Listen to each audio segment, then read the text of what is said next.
en el versículo 3, que dice, a quienes también después de haber padecido, se presentó vivo con muchas pruebas indubitables, o sea, convincentes, apareciéndoles durante 40 días y hablándoles acerca del reino de Dios.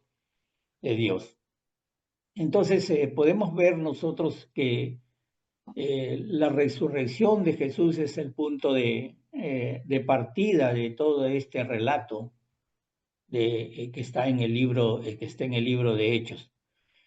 El hecho es que Cristo estaba realmente vivo y quedó demostrado porque primero los apóstoles no esperaban que Él resucitara. Si ustedes van al libro de Lucas capítulo 24, lean ustedes los primeros 11 versículos, y ustedes van a observar que ellos, los apóstoles en especial, no estaban esperando que Jesús resucitaba.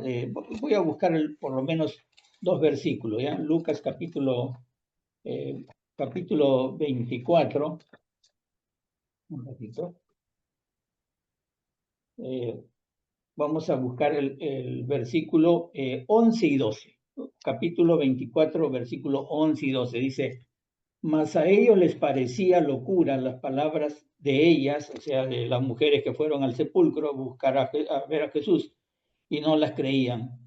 Pero levantándose Pedro, corrió al sepulcro y cuando miró dentro, vio los lienzos solos y se fue a casa maravillándose de lo que había sucedido. Entonces ustedes pueden ver que los discípulos en realidad no estaban esperando que Jesús resucitara. Lo mismo sucede si vamos a Juan capítulo 20, versículo 25. Vamos a encontrar ahí claramente que ellos, los apóstoles, no estaban esperando que Él resucitara. Así que, pero esto es algo positivo para nosotros porque podemos ver que las apariciones de Jesús que tuvo durante estos 40 días no fueron producto de una mente afiebrada de los discípulos o provocadas porque estaban ansiosos, ellos estaban ansiosos y pudieron haberse confundido, no.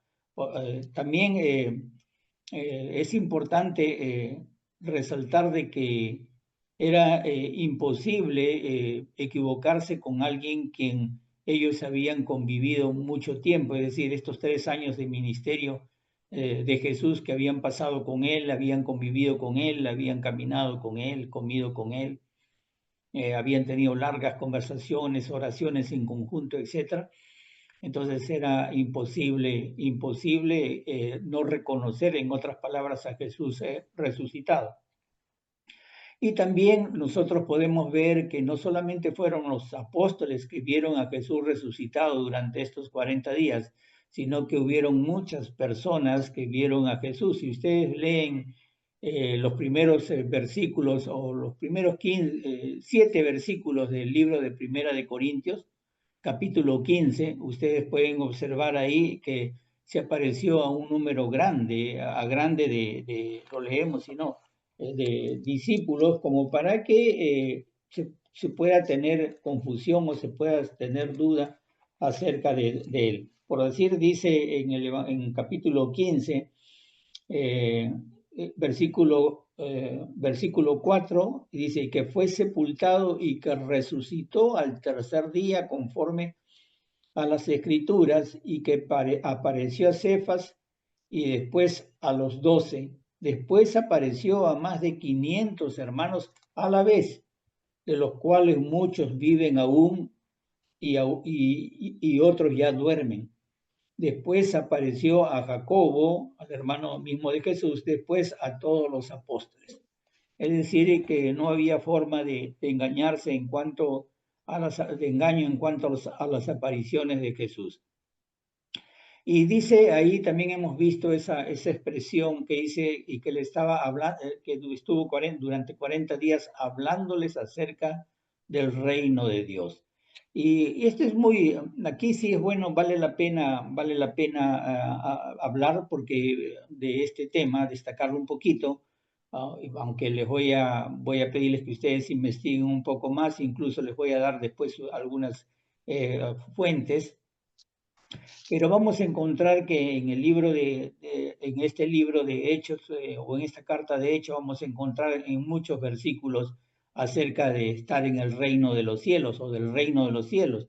En el mismo capítulo que estamos viendo, que es el versículo 6, ahí 1:6, vamos a encontrar acerca del reino de los cielos.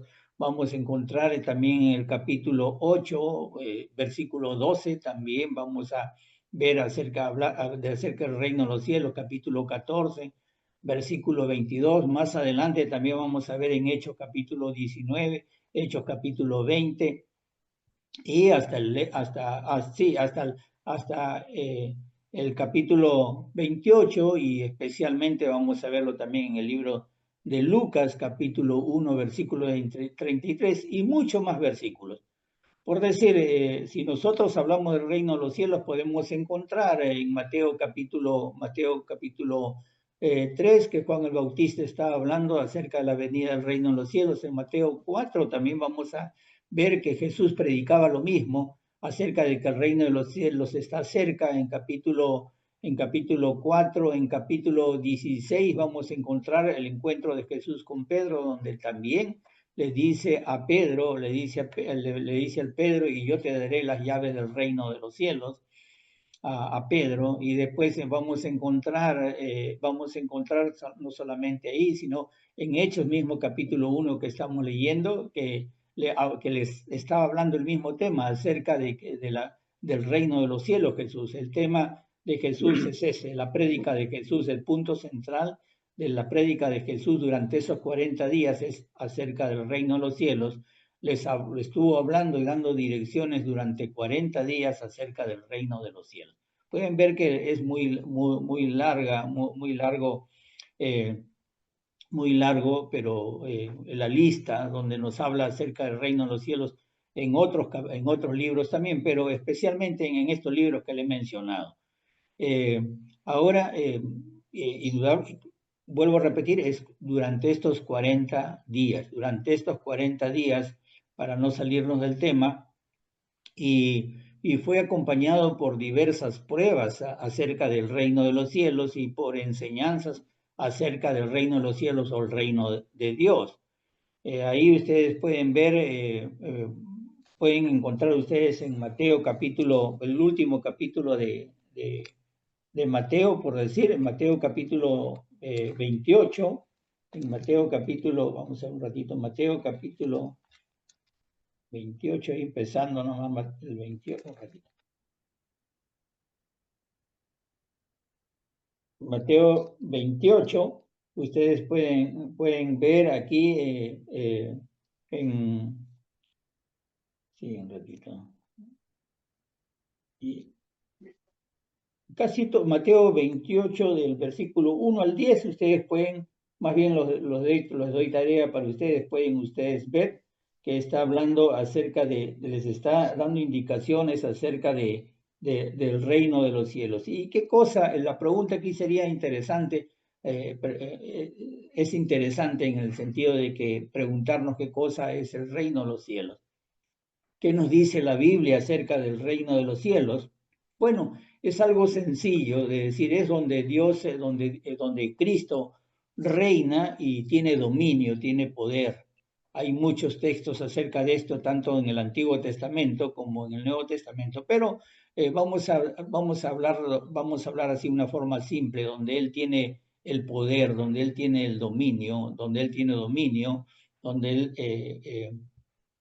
ejerce toda su autoridad o su reinado como rey. La palabra, bueno, primero tenemos que Jesús es el rey. Para que haya un reino, Jesús tiene que ser el rey. La palabra en el griego es curio, Señor, pero en este caso es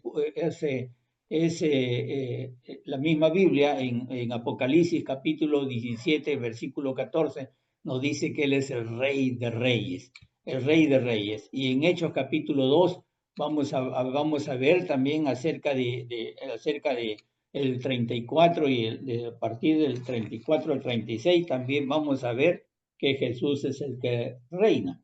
Hechos 12, vean ustedes 2:34 dice, porque David no subió a los cielos, pero él mismo dice, dijo el Señor a mi Señor, siéntate a mi diestra, curios. Aquí está la palabra curios, entonces rey. Entonces dice David, dice, bueno, acá está hablando el apóstol Pedro, dando, usando el Antiguo Testamento, en este caso como evidencia de que Jesús ha resucitado y que Jesús es el rey. Él es el Señor, dice David, no subió a los cielos porque él mismo dijo el Señor a mi Señor. O sea, David mismo dijo del Mesías, mi Señor, siéntate a mi diestra hasta que ponga tus enemigos por estrado de tus pies. Y dice, sepa pues ciertísimamente toda la casa de Israel que a este Jesús, a quien vosotros crucificasteis, Dios le ha hecho Señor y Cristo. O sea, Señor y Rey. Cristo es el ungido, el Rey, Señor y Cristo. En este caso tenemos la misma palabra, curios. Es decir, también encontramos en el mismo Hechos capítulo 4, versículo 26, se reunieron los reyes de la tierra y los príncipes se juntaron en uno contra el Señor y contra su Cristo. O sea, se juntaron contra el Señor, o sea, contra Curio, contra el rey y contra Cristo, ungido también, el ungido, el rey, el que ha sido ungido. Después nosotros vamos a encontrar más adelante en Hechos también capítulo 9, en Hechos capítulo 9, versículo 17. Fue entonces Ananías y entró en la casa y poniendo sobre él las manos dijo, hermano Saulo, el Señor Jesús, que se te apareció en el camino por donde venías, me ha enviado para que reciba la vista y seas lleno del Espíritu Santo. Vamos a encontrar otra vez la palabra rey, la palabra Hechos capítulo 28, también vamos a encontrar la misma palabra curios acerca de Cristo. Es decir, Jesús es el rey y no solamente es rey, sino es rey de reyes.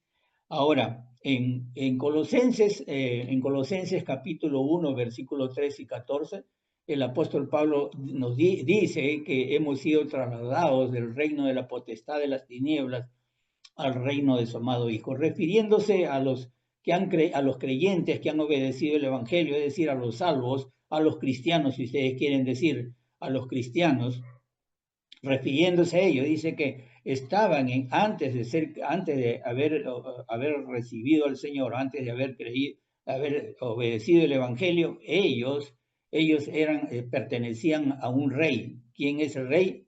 Al reino de la potestad de las tinieblas, o sea, Satanás, el diablo. Ellos pertenecían a ese rey, pero dice que ahora hemos sido trasladados al reino, dice, al reino de su amado Hijo, al reino de Cristo.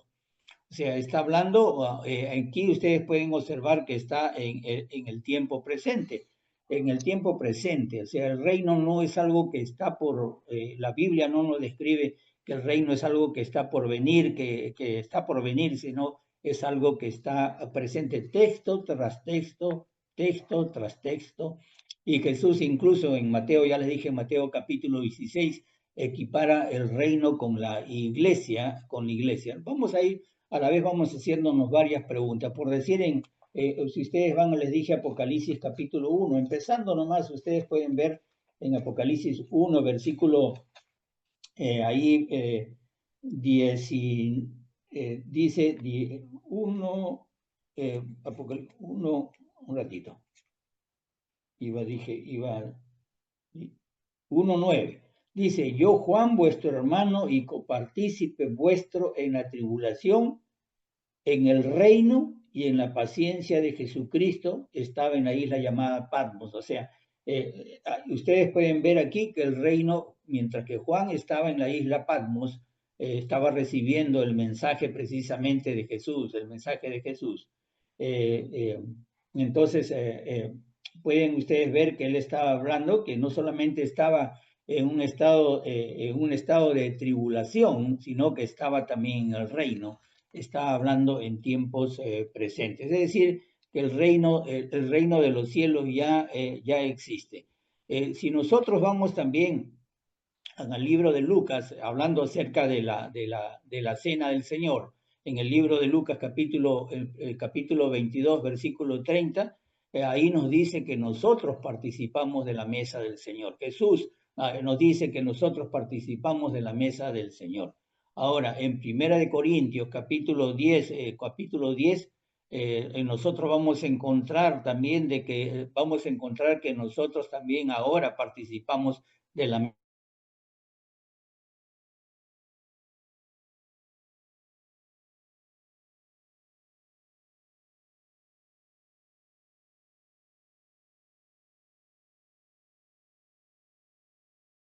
artículo, y ahí está, vamos a ver, ya dice, Jesús está hablando, el 29 dice, yo pues os asigno un reino como mi Padre me lo asignó a mí, para que comáis y bebáis a mi mesa en mi reino, y os sentéis en tronos juzgando a las 12 tribus de Israel. Entonces, nosotros encontramos, como yo le dije, en Primera de Corintios, que nosotros participamos ya de esa mesa que está en su reino. En Primera de Corintios, capítulo 10 y más adelante también, más adelante también, un ratito, capítulo 10, dice... Ya, dice, antes digo que los gentiles, bueno, los gentiles sacrifican a los demonios, los sacrifican perdón, antes digo que los gentiles sacrifican a los demonios, los sacrifican y no a Dios. Y no quiero que vosotros os hagáis partícipe con los demonios.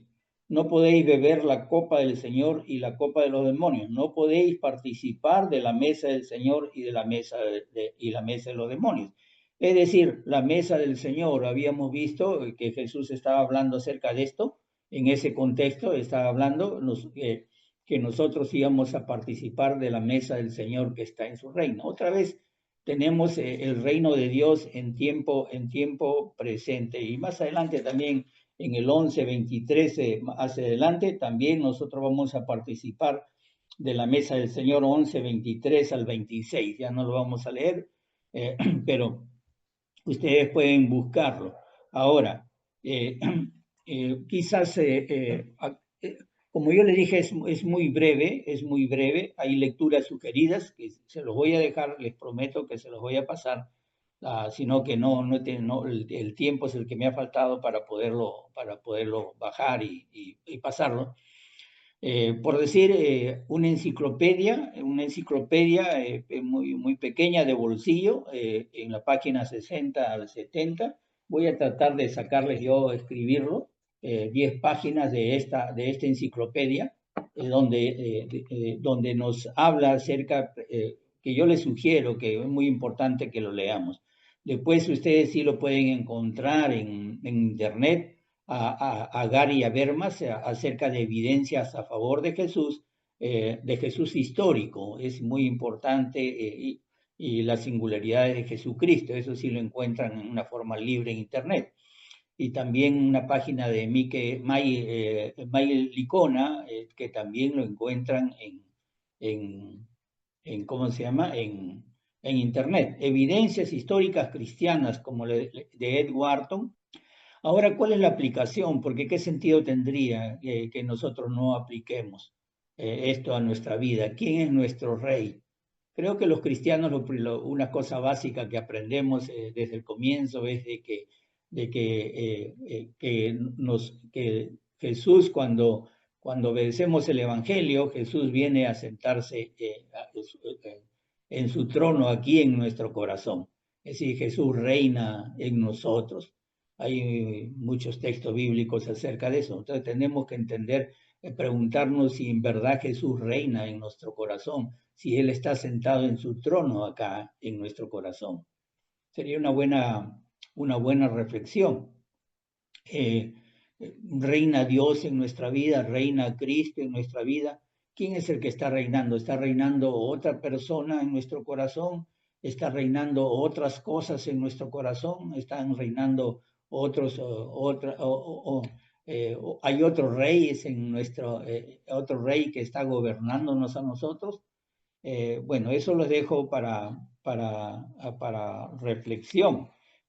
Pero sería bueno ir un poquito a Lucas capítulo, ya que estamos tengo aquí la Biblia, Lucas 24, un ratito.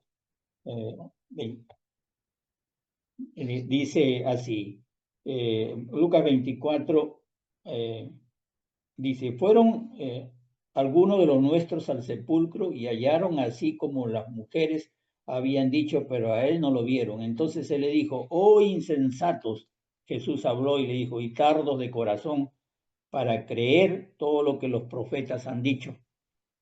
¿No era necesario que el Cristo padeciera estas cosas y que entrara en su gloria? Y comenzando desde Moisés y siguiendo por todos los profetas, les declaraba en todas las escrituras lo que de él decía. Entonces, con esa reflexión, creo que somos insensatos nosotros también de corazón, ¿no? Y tardos de corazón para creer lo que los profetas han dicho, de que él iba a ser, que era el rey, que venía, que él era que tenía que venir el rey, el Mesías. No hablaban todas las escrituras, la ley y todos los profetas no hablaban de Cristo, que él iba a ser el rey, que él se iba a sentar en su trono. Y pasamos al versículo 5. Vamos, a medida que vayamos hablando, vamos a encontrar más detalles acerca de esto. Por supuesto, porque no les voy a dejar la tarea para que ustedes tengan que necesariamente investigar. Los que pues están leyendo su Biblia, pueden ustedes también comprobar si las cosas que se están diciendo son verdad, ¿no? Entonces dice, Juan ciertamente bautizó con agua, mas vosotros seréis bautizados con el Espíritu Santo dentro de no muchos días. Aquí tenemos otro tema interesante, porque nosotros vamos a encontrar aquí, vamos a encontrar la conexión del Espíritu Santo con las profecías que estaban en las Escrituras acerca del Mesías y acerca del reino del Señor. O sea, hay una conexión entre el Espíritu Santo y las profecías del Mesías. El Mesías viene a ser el ungido también, o el Cristo, es lo mismo. Cristo es en griego, Mesías es en hebreo, ungido es en español. Entonces tenemos lo mismo. Las profecías del ungido del Mesías está en conexión el Espíritu Santo y también en conexión con el reino del Señor. Entonces los judíos lo estaban esperando el día en que el Espíritu Santo iba a ser manifestado o derramado sobre el pueblo. Ellos esperaban. Vamos, en el Antiguo Testamento vamos a encontrar muchos pasajes acerca de lo que la venida del Espíritu Santo. Vamos, por decir, en el libro de Números, en el libro de Isaías, en el libro de Ezequiel, en el libro de Joel. Joel, por decir, en el capítulo 2 del libro de Hechos, cita a Joel. Y en el Nuevo Testamento también nosotros vamos a encontrar acerca de Juan, por decir, en Juan el Bautista, en Mateo capítulo 3, versículo 11. Mateo 3, 11, por decir, dice, es más poderoso que yo, él los bautizará en Espíritu Santo.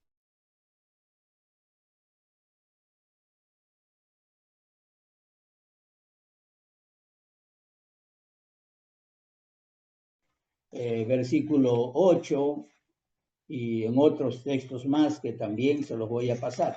Marcos capítulo 1, versículo 8, dice, yo a la verdad os he bautizado en agua, pero él lo bautizará con Espíritu Santo. Entonces, yo lo que quería decirles es que históricamente, o sea, la comunidad, no sé si ustedes han escuchado de Qumran, donde se descubrieron los rollos del Mar Muerto, a orillas del Mar Muerto, en unas colinas. Ellos por decir, entendieron que la edad del siglo I era la edad del Mesías. Ellos lo entendieron así. Entonces, ustedes pueden darse cuenta que esto nos muestra la conexión que existe en este caso, la conexión de la venida del Mesías con la venida del Espíritu Santo. Si usted, en conexión con el mismo versículo 3 del libro de Hechos, capítulo 1, versículo 3 que ya hemos leído, donde dice: a quienes también después de haber padecido se presentó vivo con muchas pruebas convincentes, apareciéndose durante 40 días y hablándoles acerca del reino de Dios. Ustedes pueden ver la conexión sobre lo que Jesús en este caso estaba hablando acá acerca de la venida, a la venida del reino. Y yo les decía, yo les ponía esto porque acá ustedes pueden ver, un ratito si lo puedo ubicar.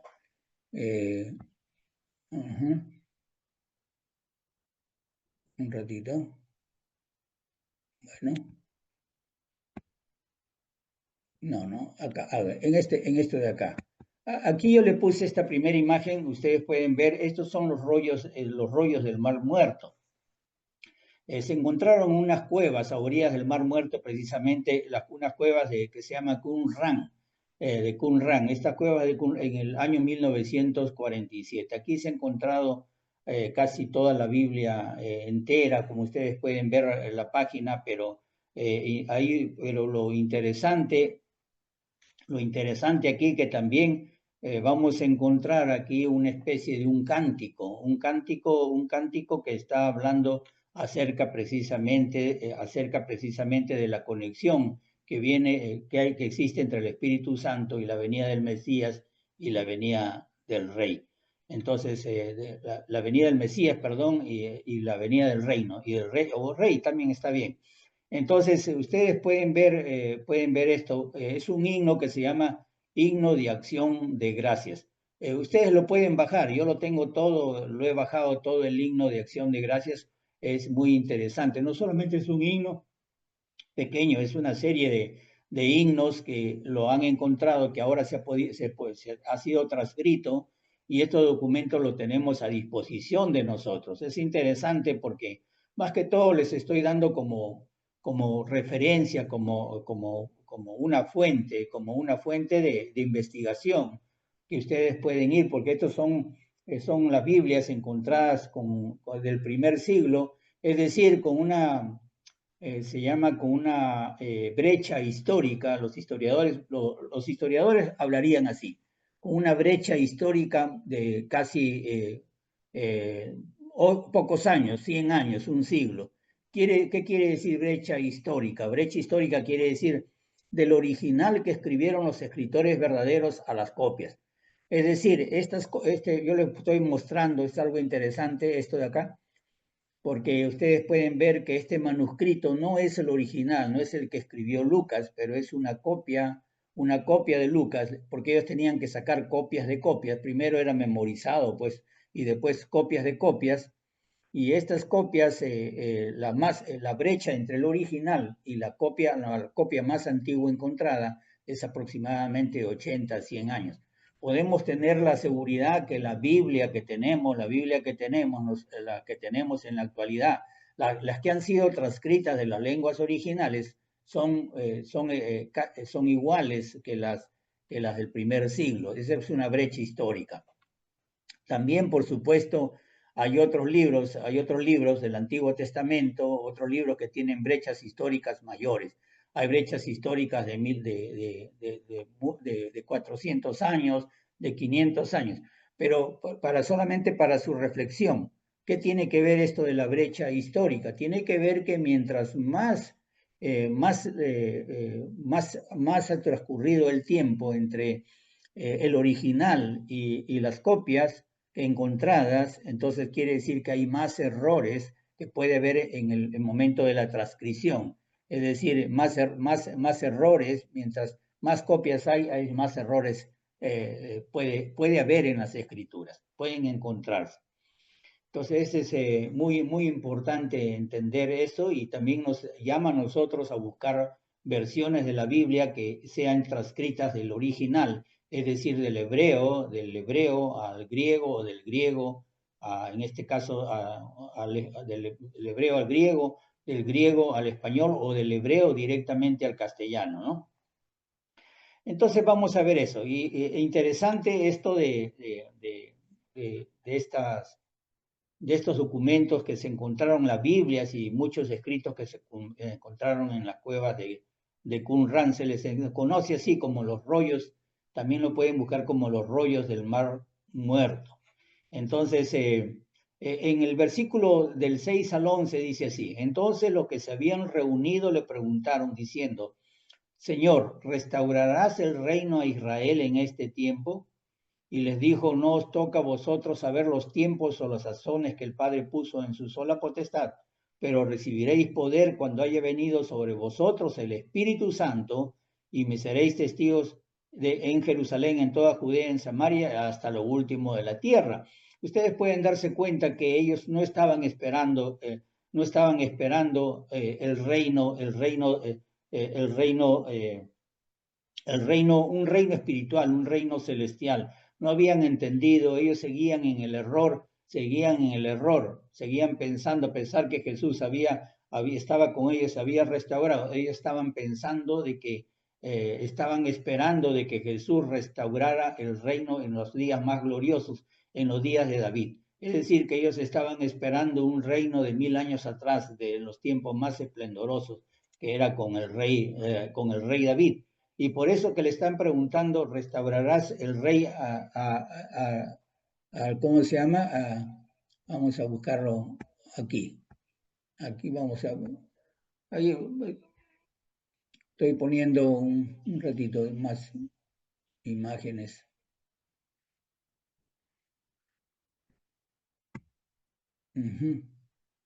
Ahí está. Entonces, pero le dice usted, ellos estaban esperando, como yo les digo, un reino material, un reino físico, no estaban esperando un reino celestial. Y bueno, la respuesta de Jesús es que nos toca saber ustedes los tiempos, dice, o las sazones. No vamos a entrar mucho en detalles en esto, pero es muy importante saber de que todas las profecías acerca de la venida del reino y del Mesías no estaban relacionadas con tiempos, sino con hechos históricos. Eso no lo vamos a tocar ahora porque no es tema, quizás ustedes pueden investigarlo, pero ya les voy dando una referencia yo. Cuando Jesús les está diciendo: nosotros, a ustedes no les toca saber los tiempos o las sazones que el Padre puso en su solo poder, en su sola autoridad, pero ustedes van a recibir poder, van a saber de estas cosas cuando haya venido sobre vosotros, sobre ustedes, el Espíritu Santo. Y les dice: y me seréis testigos en Jerusalén, en toda Judea, en Samaria, hasta lo último de la tierra. Es un versículo que lo tocamos como introducción, como una tesis central del libro de Hechos. Y lo dividimos precisamente, este mensaje o este estudio, de hecho, lo hemos dividido en estas tres partes: testigos en Jerusalén, en Judea, perdón, estas cuatro partes, ¿no? En Jerusalén, en Judea, en Samaria y todo el resto, todo el resto del mundo. Entonces, y ustedes ahí, ahora, en la palabra es interesante saber que esta palabra testigo es una palabra martus, de donde viene la palabra también martis, y es mencionada casi 35 veces en el Nuevo Testamento. Y es interesante que el mismo Lucas lo menciona una vez en Lucas y lo va a mencionar 11 veces en el libro de Hechos. Y la pregunta es: ¿cómo aplica ser testigos, ser testigos para nosotros en la actualidad? Los apóstoles fueron testigos oculares de Cristo, y es algo, ellos vieron a Jesús, del momento que él inició su ministerio hasta el momento en que él fue recibido arriba. Y precisamente ese es el encargo que le está dando Jesús cuando le dice: me seréis testigos. Me seréis testigos en Jerusalén, en Judea, en Samaria y hasta lo último en la tierra. Les está diciendo a ellos, la pregunta es: ¿testigos de qué? Les está diciendo a ellos: testigos de lo que ustedes han visto, testigos de lo que ustedes han escuchado, ustedes testigos de lo que hemos hablado, testigos testigos de todo esto. Ustedes van a ser mis testigos. Ustedes van a hablar todo lo que yo he hablado, todo lo que yo he dicho, todo lo que yo he hecho. Eso es lo que le está diciendo. Y de eso es lo que ellos tenían que dar testimonio. La pregunta era, pues nosotros de qué vamos a dar testimonio. Es muy importante que nosotros pensemos en eso, porque ellos daban testimonio de Jesús, de lo que habían visto, y cuál es el testimonio que nosotros debemos dar. Porque, porque nosotros no somos testigos de Cristo en el sentido que ellos lo fueron, los testigos de Cristo. No somos testigos así. No somos testigos, en otras palabras, como los apóstoles. No somos testigos así o de esa manera. Entonces, pero en cuestiones, como yo también les mencionaba, en cuestiones apologéticas, es decir, de defensa del Evangelio, es necesario ser muy serios en eso. En todo caso, es necesario establecer o hablar la verdad en todo caso. Y yo la semana pasada, la primera lección, sí, la semana pasada expliqué acerca de la continuidad, de la continuidad, de esta continuidad que daba el libro de Lucas, o sea, o que daba Lucas, perdón, Lucas.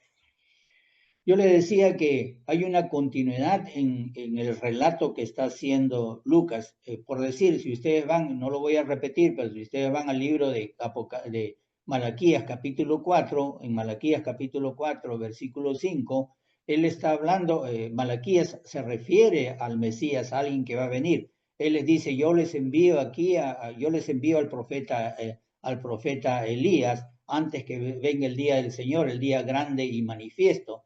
Por supuesto, estaba señalando ya no a Elías, porque Elías ya no estaba señalando en todo caso a Juan el Bautista. Jesús dijo de Juan el Bautista que no hubo profeta más grande que el profeta más grande entre todos los profetas ha sido Juan el Bautista.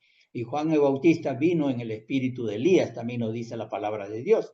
Entonces, en esta continuidad, cuando Lucas empieza el primer tratado, lo empieza relatando con Juan el Bautista.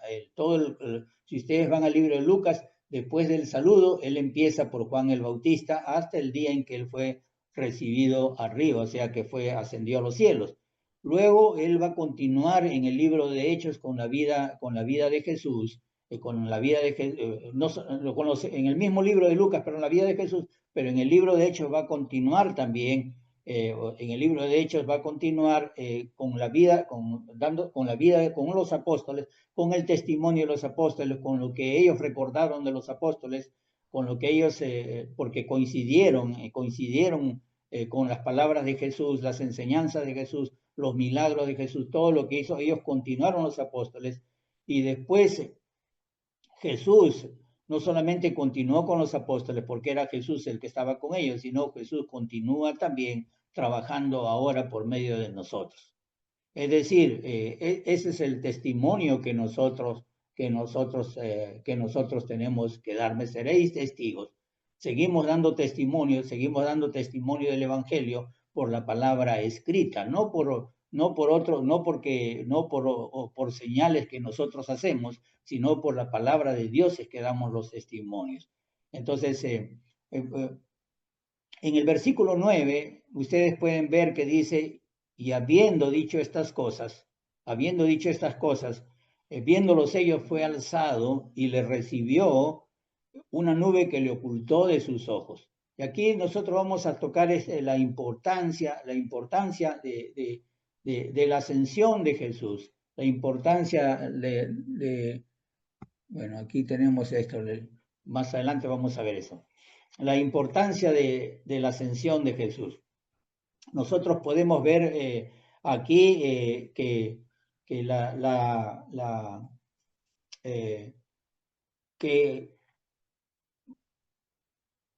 ¿Y cómo lo vamos a demostrar? Porque es tan importante que Jesús mostró una firmeza, una decisión inquebrantable para ir a Jerusalén.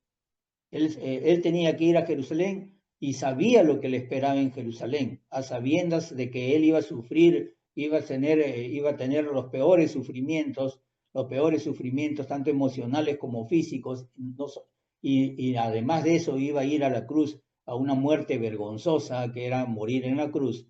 Entonces, a sabiendas de eso, él fue. Si ustedes pueden ver en Lucas capítulo 9, el mismo Lucas nos narra en capítulo 9, versículos 30 y 31, nos dice que había dos varones en el contexto de la transfiguración. Si ustedes se van a recordar de eso. Habían dos varones que hablaban con él, los cuales eran Moisés y Elías. Eso nos narra Lucas. Quienes aparecieron, dice, rodeados, ellos estaban rodeados de gloria y hablaban de su partida de Jesús, la partida de Jesús, que Jesús tenía que ser recibido arriba. Entonces, ustedes pueden ver que Lucas dice que él afirmó su rostro para ir a Jerusalén.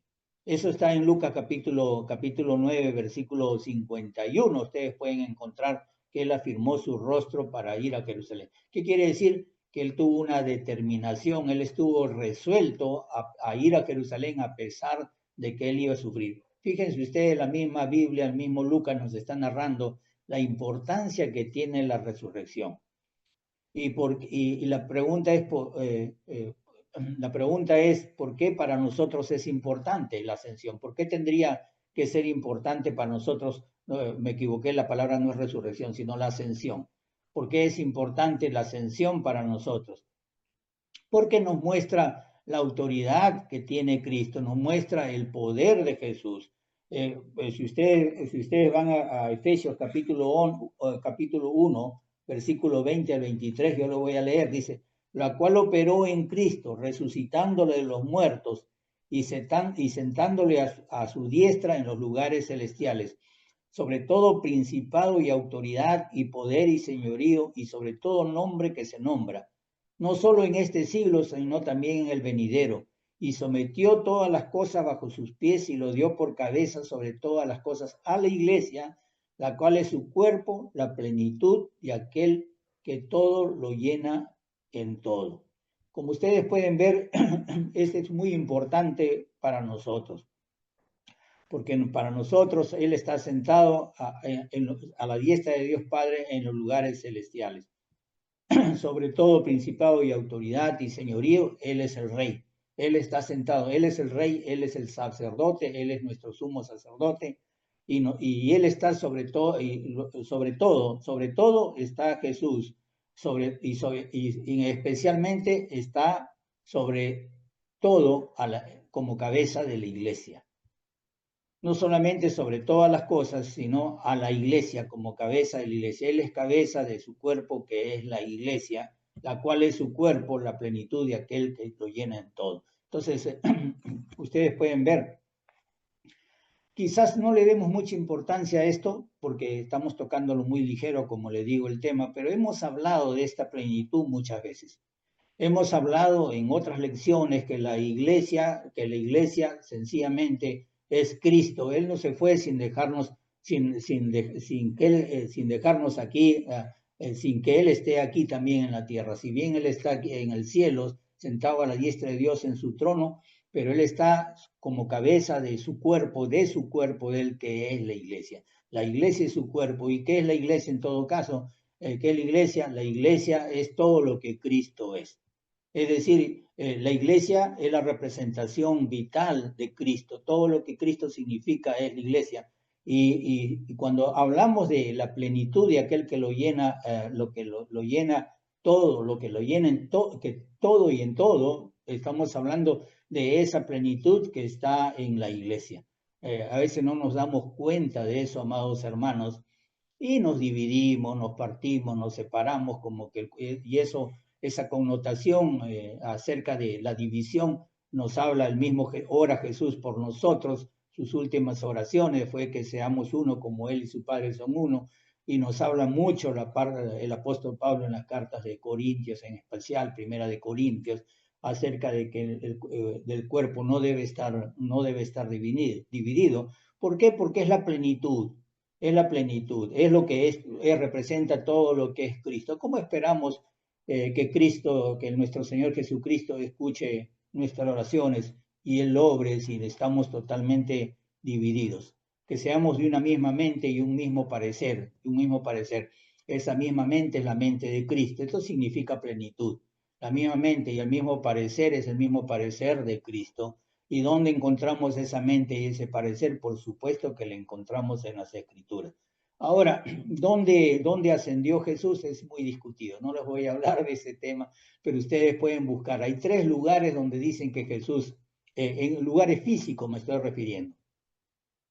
Unos dicen que es en la capilla de la Ascensión, es una capillita que está en Jerusalén en la actualidad, donde es turístico, mucha gente va a la capilla, pero no todos van a la capilla, porque hay una iglesia que está cerquita, ahí al ladito nomás, ustedes pueden buscarla en Google, que es la iglesia ortodoxa rusa. Ellos también dicen que de ahí ascendió Cristo, de ahí ascendió Cristo a los cielos. Y también hay otra iglesia, la iglesia del Pater Noster, que también van muchos turistas, por normalmente la iglesia oficial, la iglesia católica, pues tiende a ir a esa iglesia porque dice que el Pater Noster, el Padre Nuestro, que de ahí ascendió Cristo. Y en realidad son sitios turísticos, o sea, les digo, ¿por qué se lo menciono? Porque van a ver estudios donde nos dicen de que de tal sitio ascendió y nosotros vamos a tomarlo. Sabemos que ascendió ahí en Jerusalén, sabemos que estaba cerquita del monte de los ahí del monte de los Olivos, sabemos, pero exactamente no. Los musulmanes después 500 años después también ellos dicen, ellos creen en esta capilla de la Ascensión, ellos dicen que ahí ascendió también Mahoma al cielo. Entonces hay toda una especie de confusión, en realidad no sé, no, una especie de confusión. El punto es que ahí van de todo el mundo, van a ver dónde ascendió, en este caso, Jesús. Y bueno, el tema, el tiempo ya se nos ha quedado corto, pero leemos desde el 9, por lo menos leer un poquito más, desde el 9 hasta el 11, dice, y habiendo dicho estas cosas, viéndolo ellos fue alzado y le recibió una nube que le ocultó de sus ojos, y estando ellos con los ojos puestos en el cielo, entre tanto que él se iba, he aquí, se pusieron junto a ellos 2 varones con vestiduras blancas, los cuales también le dijeron, varones galileos, ¿por qué estáis mirando al cielo? Este mismo Jesús que ha sido tomado de vosotros al cielo, así vendrá como le habéis visto ir al cielo. Entonces, nos quedaríamos con este tema de que Jesús está en el cielo como intermediario. Jesús está en el cielo como intermediario. Sería bueno también destacar un poquito acerca de eso. Porque vamos a encontrar que en el cielo, como ya les venía diciendo, él está como sacerdote. Hemos estudiado en el libro de Hebreos capítulo 7, donde nos decía que Él es sacerdote para siempre. Ustedes se acuerdan especialmente en el versículo 25, lo estudiamos más al detalle, me acuerdo, por lo cual también dice que puede Él salvar perpetuamente a los que se acercan a Dios. Eso nos dice en Hebreos capítulo 7, versículo 25.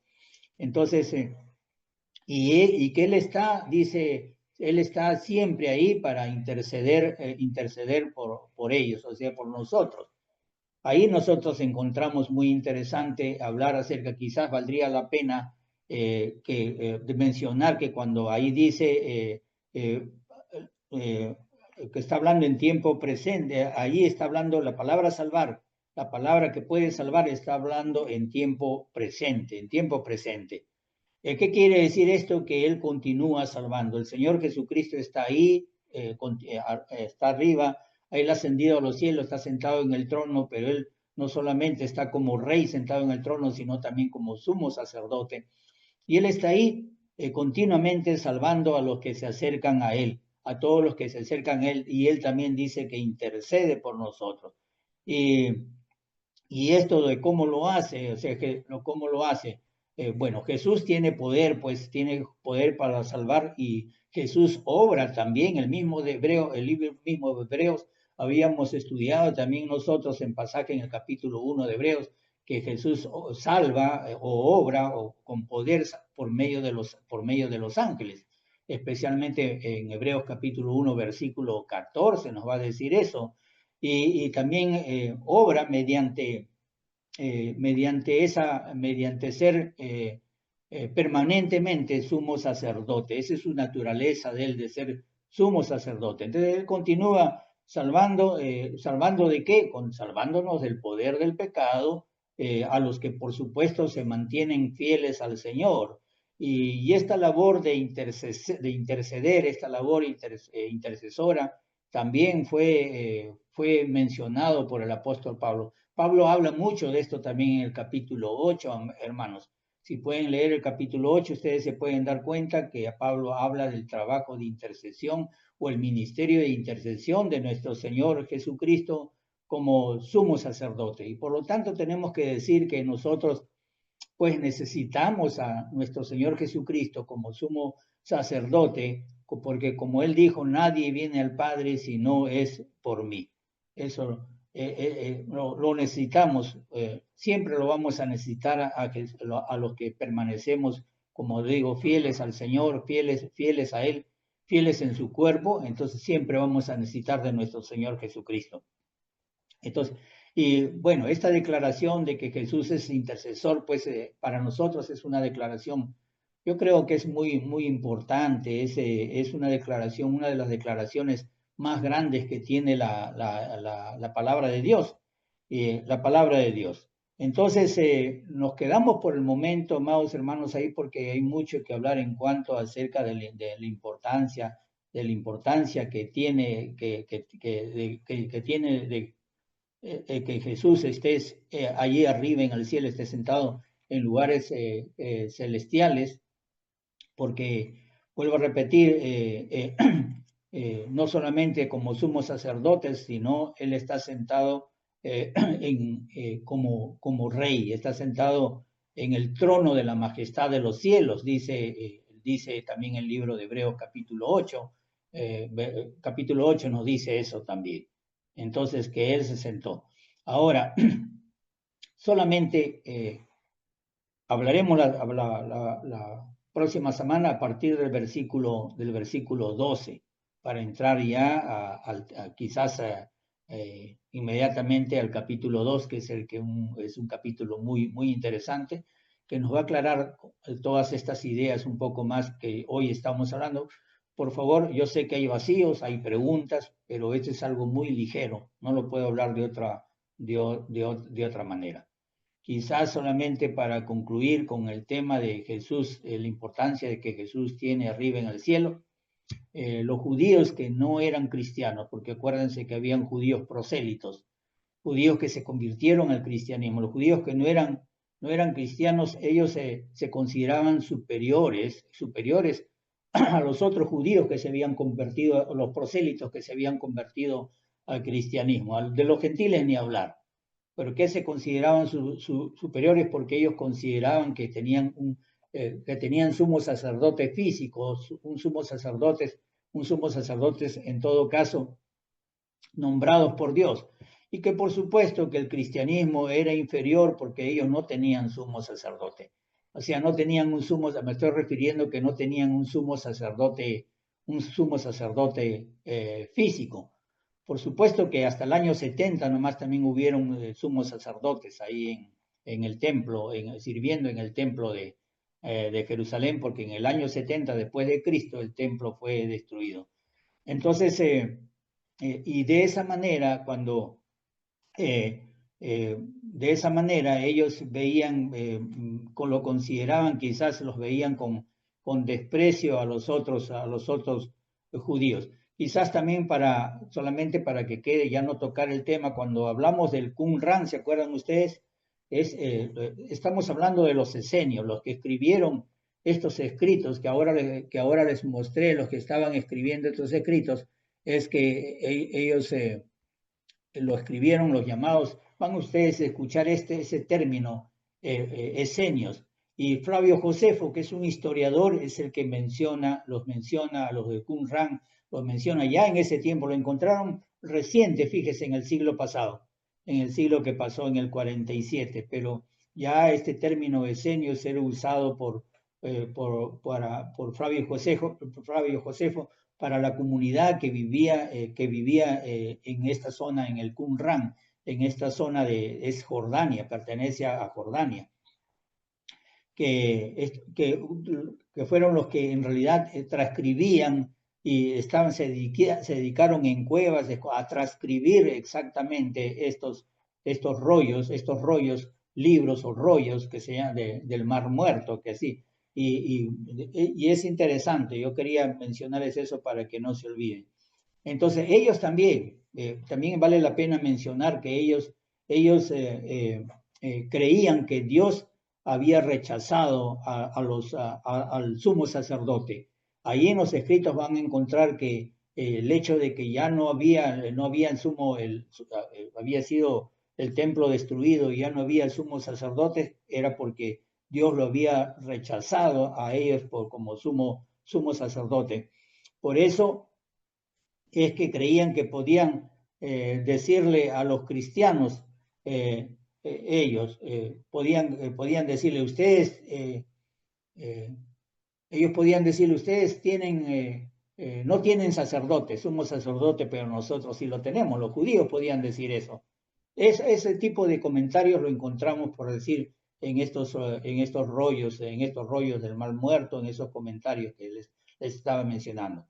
Por lo tanto, hermanos, nosotros tenemos que solamente concluir que Cristo es superior a todo sumo sacerdote porque fue una vez para siempre, y Cristo está reinando de los cielos a la diestra de Dios Padre. Él es el rey, Él está reinando, lo cual no se puede decir de ningún otro sacerdote humano. Quizás la próxima semana mencionaremos desde cuándo, porque aquí la polémica es desde cuándo Él reina. Hay quienes dicen, escuchaba hermanos que enseñan que que el reino ya estaba, cuando Jesús inicia su ministerio, ahí empieza el reino. He escuchado de que el reino ya estaba también en el Antiguo, he leído que el Antiguo Testamento, y he escuchado que el reino ya estaba desde el Antiguo Testamento. He escuchado también de que el reino todavía no ha llegado, que el reino va a venir.